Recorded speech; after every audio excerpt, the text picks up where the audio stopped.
여러분 안녕하세요. 강아지 상담소 윤쌤입니다.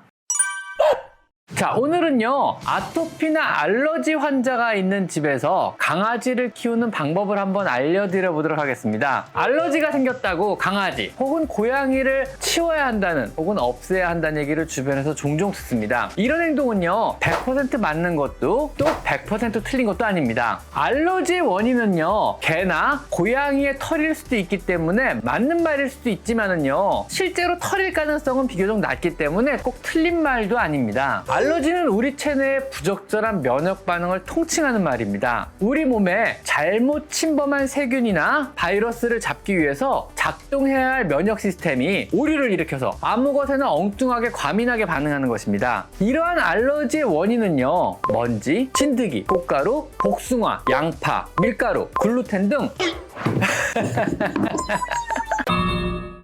수천 종의 셀 수도 없는 알러지 원인 물질이 있으며 개나 고양이의 털은 그중 단지 한 가지 알러지 원인 물질이 따름입니다. 이러한 알러지성 질환에는요, 아토피성 피부염이나 알러지성 결막염, 천식, 알러지성 비염, 그다음 접촉성 피부염, 두드러기 등이 있으며 각각의 증상은요, 이름만 다를 뿐 그 원인과 기전은 거의 같습니다.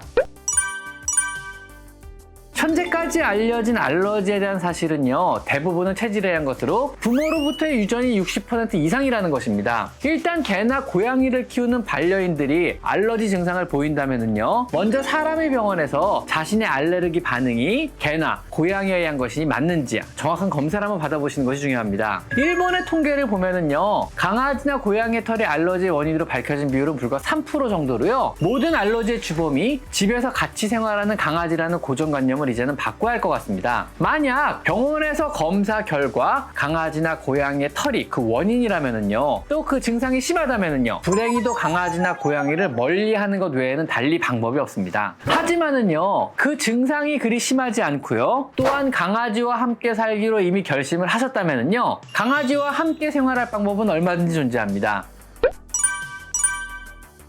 우선 알러지는요, 강아지나 고양이의 털에 반응하는 것이 아니고요, 정확히 말하자면 강아지나 고양이의 침에 반응을 하는 겁니다. 실제로 강아지 털 알러지라기보다는요, 강아지가 몸을 핥고 그 과정에서 털에 침이 묻고 이 침이 묻은 털이 집안을 날아다니다가 알러지를 유발하게 되는 것입니다. 그래서 아토피 환자가 강아지를 키울 경우 몇 가지 주의사항을 알려드리도록 하겠습니다. 첫 번째는요, 애완동물이 핥는 것을 금지시킵니다. 두 번째는요, 카펫은 애완동물의 털과 진드기의 온상이므로 치우도록 합니다. 침구는 매번 털어 강아지의 털이 없도록 유지합니다. 강아지를 자주자주 목욕시켜서요, 피부 표면의 각질과 빠질 털을 미리 줄여주어 항원의 수 자체를 줄여놓습니다. 강아지를 만진 후에는요, 반드시 손을 씻어줍니다. 또 아침 저녁으로 진공청소기로 바닥을 청소해주며, 진공청소기는 가급적 헤파 필터가 달린 것을 사용해줍니다. 헤파 필터가 달린 공기청정기를 24시간 돌려줍니다. 브러싱 같은 털의 손질은요, 가급적 실외에서 해주는 것이 좋습니다. 마지막으로 알러지 증상이 심해지면은요, 가급적 병원에서 약 처방을 받습니다. 만약 이러한 노력에도 불구하고요, 감당할 수 없는 고통이 지속된다면은요, 그때는 할 수 없습니다. 다시 새로운 좋은 가족을 찾아주시는 것이 좋을 것 같습니다. 이번에 퓨리나 리브 클리어라고요, 고양이용 사료가 나왔습니다. 이 사료는 고양이 타액에서 사람에게 알러지를 유발하는 항원을 중화시키는 성분이 들어간 사료로, 고양이에게 이 사료를 먹이면은요, 알러지 체질의 사람도 알러지를 거의 안 느끼고 고양이와 함께 생활할 수 있다고 합니다. 과히 혁신적인 제품인 것 같은데요, 강아지용으로도 빠른 출시를 한번 기대해 봅니다. 아마 조만간 나오지 않을까요? 오늘은요, 가족 중 알러지가 있는 경우 강아지를 키우는 요령에 대해서 한번 알아봤습니다. 자, 오늘은 여기까지 강아지 상담소 윤쌤입니다. 감사합니다.